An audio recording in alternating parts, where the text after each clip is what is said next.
gentlemen, Yes or no? the return, guys, do you know the difference between a deportation order and a withholding order? Do you know the difference? Any of you, please. Do you? Well, we're not in the government. But you couldn't even spend 72 hours over the weekend learning the distinction, even though you've been writing and talking about it this whole time.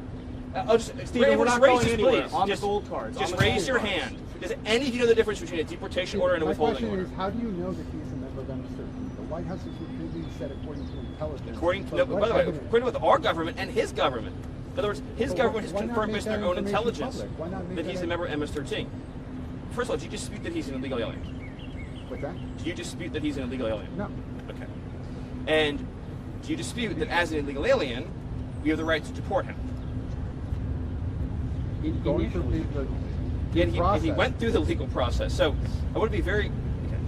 What I'm getting from this conversation, which is educational for me, is that not one person in the media knows the difference between a deportation order and a withholding order. Is that a fair statement? You're learning about this all for the first time right now? I guess so. Okay. So the deportation order means the judge has said he must be deported from the country. He has no right to remain here any longer. He must be removed from the country. So his only options are to be deported to his home country or another country. That's it. There's no other option. He doesn't get to stay here. He doesn't get to live here. He has no future here. He has no right to be here. He's an illegal alien. So when you keep saying return, because you've been spun up by the open borders advocates, you all seem to be operating under the illusion that he would be able to come to the United States and just continue to live here illegally. That's not an option available to him. His only choices in life are to live in El Salvador or to live in another country. That's it. There's no other option, legally or otherwise, because he came to our country illegally. Do you understand that? Stephen, can I ask, as a matter of policy, does the administration believe that immigration judges, because they're under DOJ, that their orders can be overruled by what the administration wants? Is that a general matter of policy? Well, actually, so specifically, the Attorney General has authority to overrule the immigration courts, and that's actually by statute. Yes. Other questions? Stephen, on the gold card, the President and Secretary Lutnick have suggested they're lining up applicants already. How many people do you expect to be tagged to this program when the President announces it this week, if he actually announces it this week?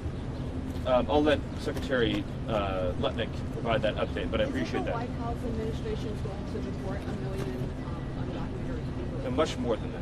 Much more. Stephen, also of the 10 alleged gang members that Secretary Rubio said were sent to El Salvador over the weekend, what sort of due process did they get as mandated by the Supreme Court? Well, you're talking about the alien enemies? Yes, the alien. So first of all, a number of those are MS-13. So again, those are just standard removals of El Salvadorians to El Salvador. And without, what evidence did you provide that they were MS-13? Okay, so we seem to be confused about this. Illegal aliens from El Salvador, again, get deported to El Salvador. Do you all appreciate that like tens of thousands of El Salvadorians have been deported to El Salvador? You seem to be under the impression that El Salvadorians living in our country illegally just get to stay here. They don't. They get arrested and deported. Then the fact that they're MS-13 just puts an extra priority on our deporting them. But we would deport someone to El Salvador regardless of whether or not they were MS-13 if they were here illegally. That's just an extra, because of the priority on public safety threats, we're emphasizing the removals of gang members, in this case, foreign terrorist organization gang members. But as to your other question, they went through all of the due process, as you would call it, that is required by law. So what I find so mystifying is that I've been talking to you all for a very long time.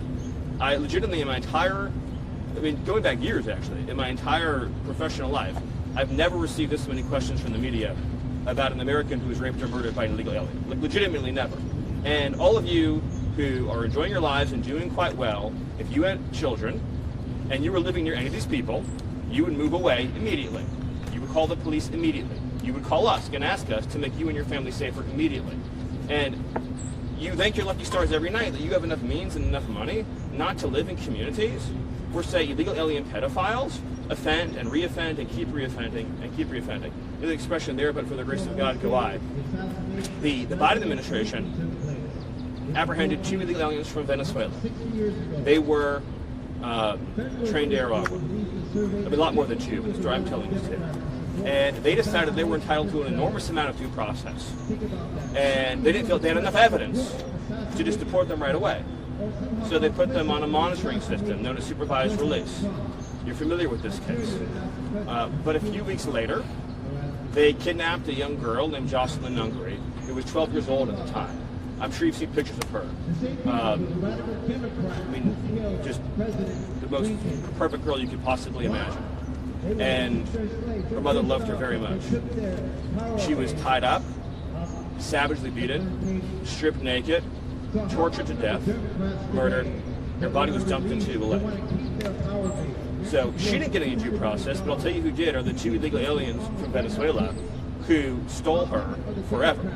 And there's stories like that all over the country.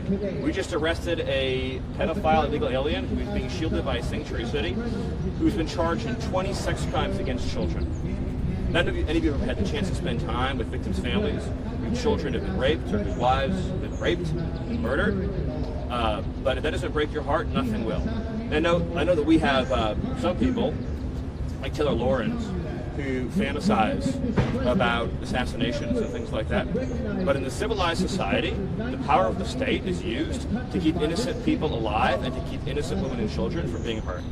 This administration is never going to apologize for using the power of the state to keep men, women, and children from being savagely murdered and beaten. If we release known and suspected MS-13 and trained Aragua, and then there's another Jocelyn Nungary, then whose responsibility is that going to be?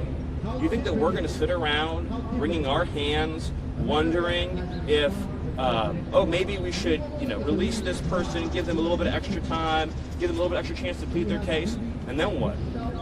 They kidnap somebody, they slit their throat, they shoot them in the head, and we say, well, at least the illegal alien got due process. They're here illegally. The only place that they deserve to go is to some country other than our country. And it's not a statistic. These are real lives. These are real families. There's whole neighborhoods in Los Angeles controlled by illegal alien Mexican street gangs. Entire neighborhoods where you have to live in fear because of individuals here illegally engaged in extortion and crime. Not to mention the fentanyl. You have cartels that have functional control over the entire northern territory in Mexico who are pumping fentanyl, lacing our drugs with this chemical. Children are ending up dead. They're going out to a weekend party. They think they're taking something safe, and they get a heart attack and they die by the thousands. So we're not going to apologize for doing something about that. And I just wish we lived in a country where the media gave 1/10 a damn as much about Americans who were murdered and brutalized and savagely killed, beaten to death, as they did about whether illegal aliens that we all agree are illegal aliens should get 1 million days in court and 1 million trials and 1 million this and 1 million that. There's 15 million illegal aliens that violently enter the country. If every one of them got the trial that you're asking for, it would take us centuries to remove them. Centuries. We'd be talking about this in 300-400 years. Their great-great-great-grandchildren would be the ones representing them in court. That's how long it would take. Illegal aliens who come to our country have to be removed, and they have to be removed quickly, and that is an essential component of having something that we like to call a country. Stephen, on the One matter last question. on the Thank you. matter of visa restrictions, the president on his first day. Sorry, the president on his first day in office signed an executive order calling on his administration, the Department of Homeland Security, State Department, DNI, to come up with a list of countries that did meet the United States' vetting standards and to potentially put full or partial visa restrictions on those countries. I just want to know what is the status of that report that was due to the administration last